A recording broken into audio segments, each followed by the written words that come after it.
we are going to make a cold processed soap that is both vegan and palm free.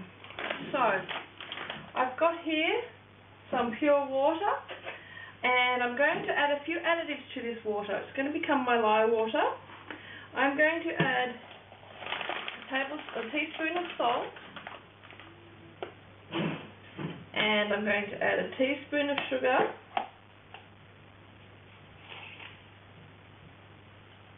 and I'm going to add 2 teaspoons of sodium lactate. Now, you can skip all of these ingredients and just use the water, or you can use all 3 or just 1 or 2 of them. That's totally up to you. The sodium lactate, I'll be using 2 teaspoons. With the salt and sugar, I'll be using just 1. I want all of that to dissolve before I add the lye to it. Now, my normal process is to add the lye before I start melting my oils, because the lye gets quite hot, and otherwise I've just got to wait around. So I'm going to wait for those to dissolve, and then we'll add the lye. Okay, you can see that the water is now quite transparent, and I have measured the lye amounts carefully. It must be very accurate. Now, when I add the lye to the water, I tend to stand back. I'm wearing my glasses, and I also like to cover my nose and mouth so I avoid inhaling the fumes.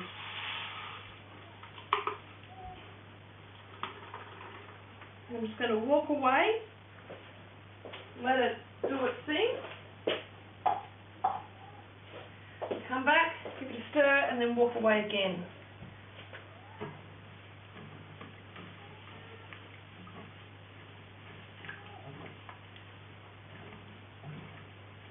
Always best to do this in a well-ventilated area. It's very, very fumy otherwise.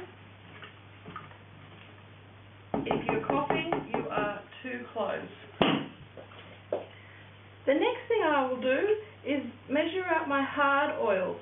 So for now, I'm going to start by heating my coconut oil in the microwave. Now that I have heated the coconut oil, I'm going to turn on my crock pot and add the coconut oil, and I'm going to add my other soft oils, so they won't be hot like the coconut oil. Now, I'm going to weigh the correct amount. Now that I have 300 grams of olive oil, I'm going to add that to the pot.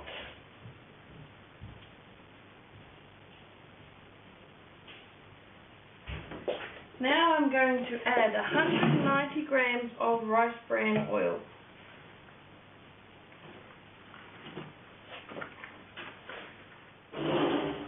Now that I have 190 grams of rice bran oil, I'm going to add that to the pot also. Give it a bit of a stir, and then we're going to keep testing the temperatures. The oils are only 27 degrees Celsius.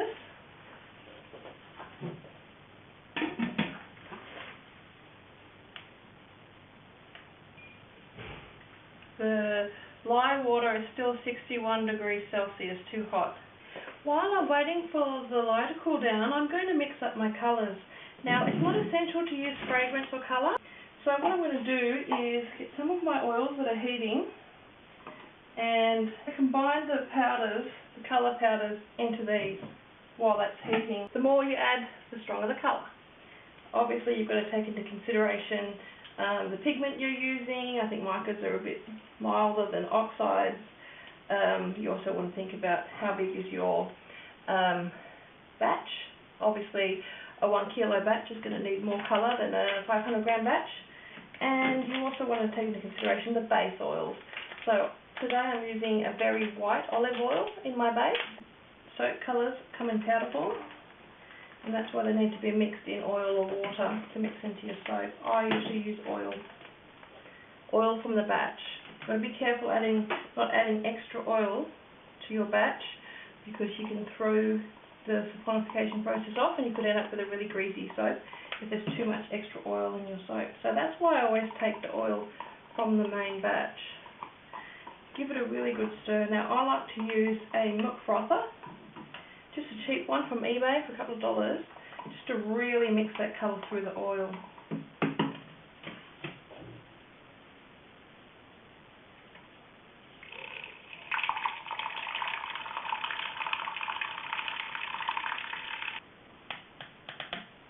Okay, so I'll check the temperatures again. That's at a lovely 53 degrees Celsius. Yeah, 32. I don't want the lye to cool too much lower than what it is now. I like to soak warm. So what I might do is add the lye even at that temperature. So I'm putting my glasses back on, my eye-safe glasses, and I'm going to put on my gloves. Always when handling raw soap or lye, you need to wear your gloves. Long sleeves are best as well. Okay, so I am leaving the heat on. Once I've combined the two, I'm going to check the temperature. I don't want it to be too warm. We'll be hot processing this soap. Now I'm going to take my spatula, which was previously in the lye, and give it a nice stir in there.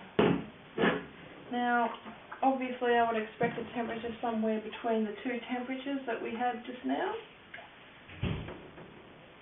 But you need to keep in mind that the saponification process is an exothermic reaction, and that means when you combine the acid and the base, it releases heat or energy.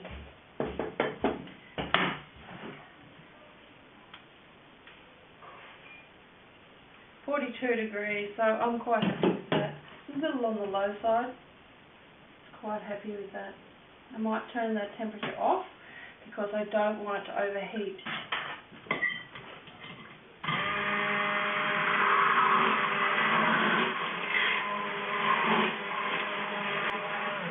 Now I will give it a brief mix and then a break, and I'll continue to do that over about 10 minutes. So as you can see, it's still really, really thin. Because the temperature is quite warm and heating, I wouldn't be surprised if this traces quite fast. It's seeming to me like that's going to happen.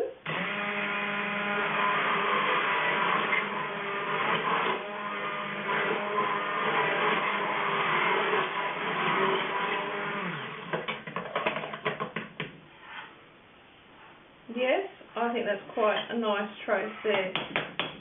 Light or even light/medium. I'm going to pull it out, and I'm going to stir in the colours, and then I'm going to stir in their fragrances.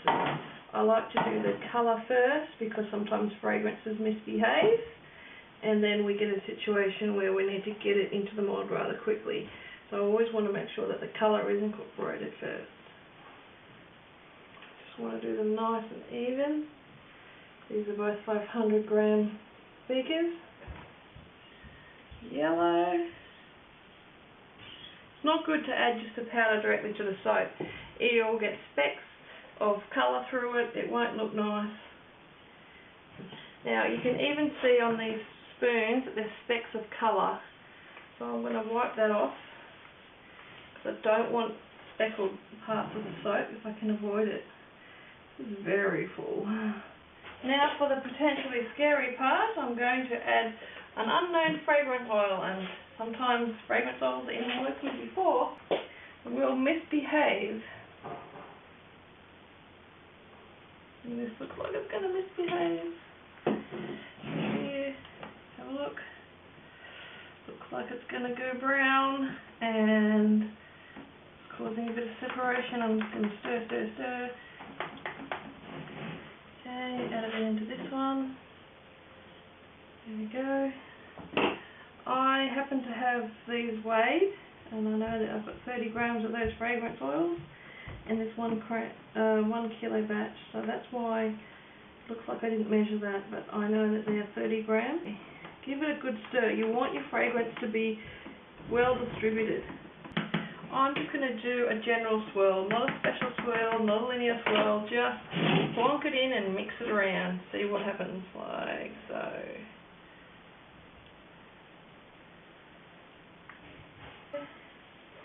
A little bit in there.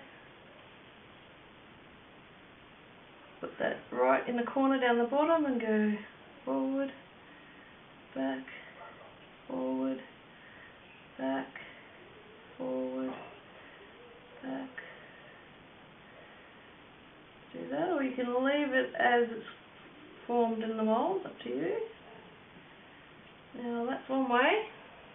You can also do it the other way. Or you could do an S-shaped pattern as well. Whatever your heart desires.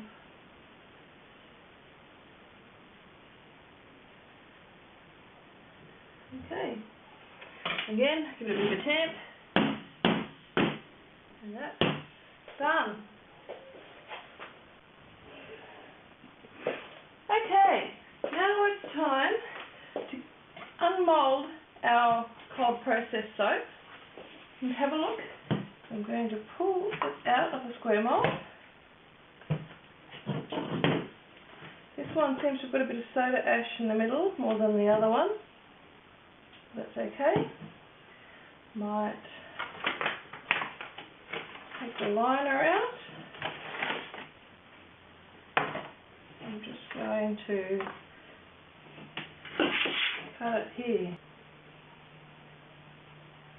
This one's much bigger, because that one is 6 centimetres and that one is 7.5. That's okay. Now if I wanted thinner ones, I could just cut this in half this way as well.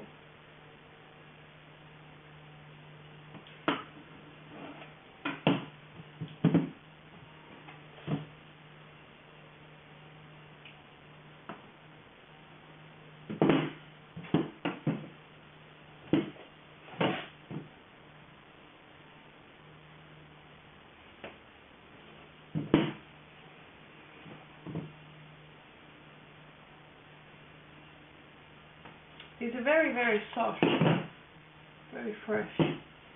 Now, I haven't used these moulds before. They might be a bit hard to get out. Oh, no. Perfect. Very large, but I'm quite liking that new mould. It's come out nicely.